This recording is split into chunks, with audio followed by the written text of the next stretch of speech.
Du läufst sehr gerne, hast aber hinterher immer Rückenschmerzen? Hast schon alle möglichen Kräftigungsübungen ausprobiert und trotzdem werden deine Beschwerden nicht besser? Dann solltest du dieses Video bis zu Ende anschauen. Ich zeige dir einen Test, womit du herausfinden kannst, was einen Einfluss auf deine Schmerzen haben könnte und dir klar, was du dagegen machen kannst. Rückenschmerzen haben verschiedene Ursachen.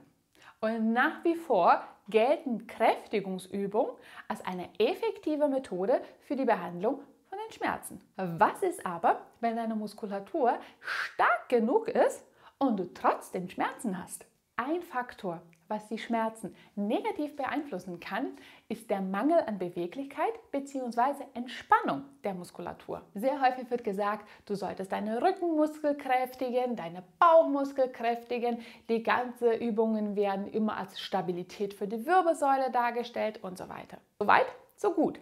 Aber genauso wie deine Muskeln stark sein sollten, sollten die auch sich entspannen können, damit du auch die volle Beweglichkeit von deiner Wirbelsäule auch ausnutzen kannst. Viele Aktivitäten wie das Laufen fördern schon eine Stabilität. Aber genauso braucht die auch eine bestimmte Flexibilität. Ich zeige dir jetzt einen sehr einfachen Test, womit du schauen kannst, ob deine Muskulatur eher zu fest ist und deswegen an deinen Schmerzen beteiligt ist. Für diesen Test ist es sinnvoll, dass du dich entweder mit deinem Handy selber filmst oder du bittest um Hilfe, weil du sollst dich bewegen und man wird jetzt beurteilen, wie du in der Lage bist, deinen Rücken krumm zu halten. Genau das, krumm soll es werden. Und das ist der Vorwärts-Beuge-Test. Du stellst jetzt dein Handy so hin, dass du dich filmen kannst. Wichtig ist, dass dein kompletten Körper zu sehen ist. Du stellst dich gerade auf den Boden, deine Füße sind hüftbreit auseinander, du kannst auch gerne die Knie beugen. In diesem Fall hat deine Beinmuskulatur keinen Einfluss auf den Test selber. Deine Hände liegen einfach locker um den Rumpf und jetzt versuchst du, dich nach vorne zu beugen Richtung Boden, so als ob du deine Hände zum Boden bringen willst. Versuche aber bewusst, dass du so rund wie möglich nach unten kommst. Langsam bewegst du deine Hände nach unten Richtung Boden hin. Wie gesagt, es ist nicht wichtig, dass du überhaupt so weit runterkommst und du kannst auch die Knie beugen, wenn du jetzt halt nicht weiter runterkommst wegen deiner Oberschenkelmuskel. Du beugst dich nach unten und dann kommst du wieder hoch. Wenn du das gemacht hast, schau dir dieses Video jetzt an. Wie sieht deine Wirbelsäule aus? Ist deine Lendenwirbelsäule in der Lage, sich in einer Krummstellung zu befinden? Das heißt, wenn du dich vorwärts beugst, wird deine Lendenwirbelsäule auch richtig schön rund. Diese Krümmung, diese Rundung, die sollte auch zu sehen sein.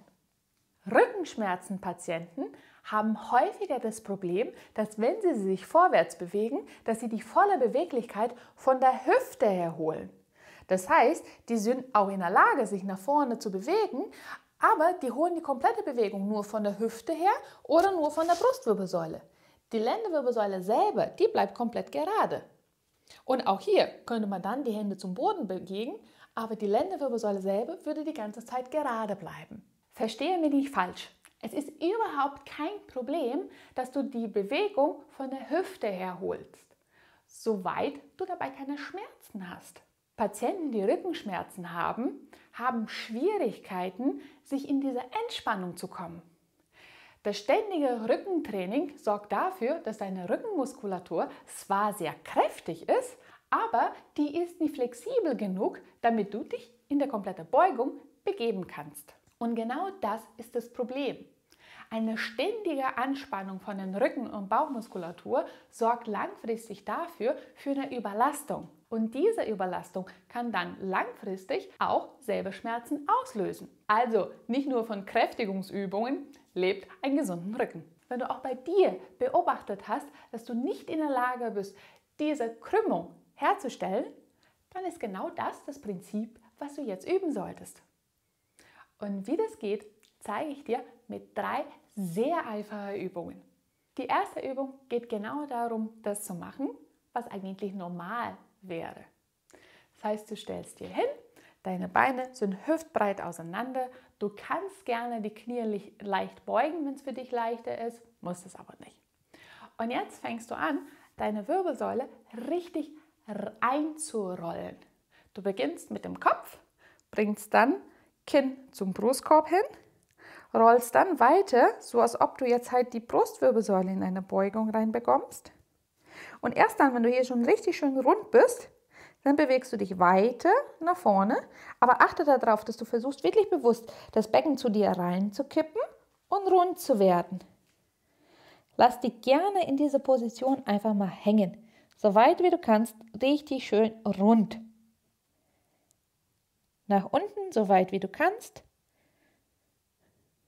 Unten angekommen, langsam wieder hoch. Richte dich erstmal von dem Becken wieder auf. Bleib hier oben auch weiterhin krumm. Und dann den Brustkorb weg. Zuletzt die Schulter nach hinten und dann nach vorne schauen. Hüftbreit auseinander, wie gesagt. Deine Füße bleiben komplett auf dem Boden. Die Knie können, müssen aber nicht komplett durchgestreckt sein. Du beginnst von oben nach unten, Kinn zu Brust, dann weiter vorwärts rollen.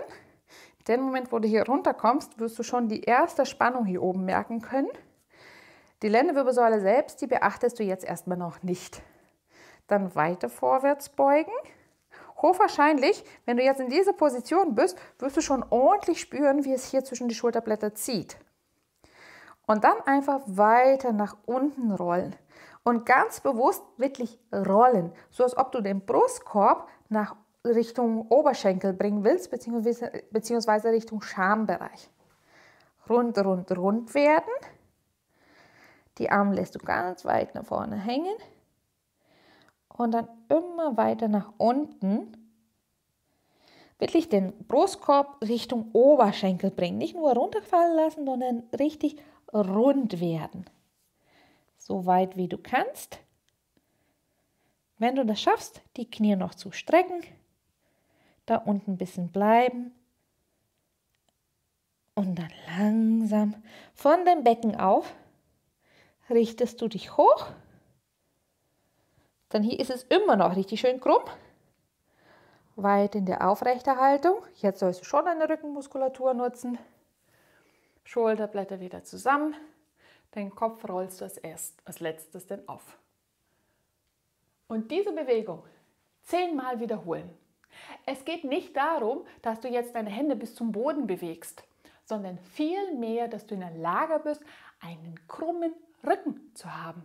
Es ist nicht schädlich für deine Bandscheibe, es ist nicht schädlich für deine Knochen. Nutze die Beweglichkeit, was deine Wirbelsäule auch hergibt. Prinzipiell geht es auch bei der nächsten Übung genau um das Gleiche. Dass du in der Lage bist, deinen Rumpf vorwärts zu beugen und dabei die Lendenwirbelsäule rund zu halten. Das kannst du auch in Sitzen machen. Am besten setzt du dich auf einem Stuhl hin oder einer Fläche, indem du die Füße noch auf dem Boden lassen kannst. Setz dich auf die vordere Kante von dem Stuhl und genau hier nochmal wirst du rund werden. Das heißt, du beugst dich vorwärts und versuche ganz bewusst, deinen Brustkorbbereich nach innen zu bringen, Richtung Schambein. So, und das Becken kannst du auch gleichzeitig nach hinten kippen. Dadurch wirst du jetzt noch runder. Und hier lässt du deine Hände einfach nach vorne pendeln, Richtung Boden hin. Wenn du auf dem Boden angekommen bist, kannst du deine Hände noch locker lassen und dann pendelst du so leicht nach vorne. 10-mal geradeaus nach vorne, dann langsam wieder aufrecht. Langsam wieder aufrichten. Das Gleiche machst du jetzt nun zu deiner linken Seite. Nach unten rund, beide Hände links von deinem linken Fuß. Und auch hier vorwärts beugen. Auch hier 10-mal noch weiter ein bisschen Brustkorb Richtung Boden bringen. Du wirst auch in dem Bereich so eine leichte Dehnung spüren. 10-mal wiederholen. Locker lassen und dann anspannen und wieder hochkommen. Und das Gleiche nochmal auf die rechte Seite. bisschen mehr als hüftbreit auseinander deine Beine, du rollst ein, wirst richtig rund, das heißt Brustkorb Richtung Schambein und das Becken nach hinten bewegen und dann nach unten kommen, zu deiner rechten Seite. Dort angekommen, gibst du noch so 10 kleine Impulse zur Seite weg. Zu Ende angekommen, tief einatmen und dann Rückenmuskel anspannen, damit du da wieder hochkommen kannst. Als nächstes kommt die einfachste Übung, die ich kenne. Aber davor, wenn dir dieses Video gefällt und du noch weiter solcher Videos bekommen möchtest, wie du mit einfachen Bewegungen Schmerzen lindern kannst und ein aktiver und gesunder Leben führen kannst, dann abonniere meinen Kanal. Hier bekommst du jede Woche neue Anregungen, wie du selbstständig Schmerzen lösen kannst, beweglicher und aktiv im Alltag wirst. Los geht's mit der letzten Übung. Eine Beugung der Wirbelsäule erreichst du nicht nur, wenn du deinen Rumpf vorwärts beugst, aber auch, wenn du deine Beine zu dir ranziehst. Dafür einfach auf dem Boden liegen.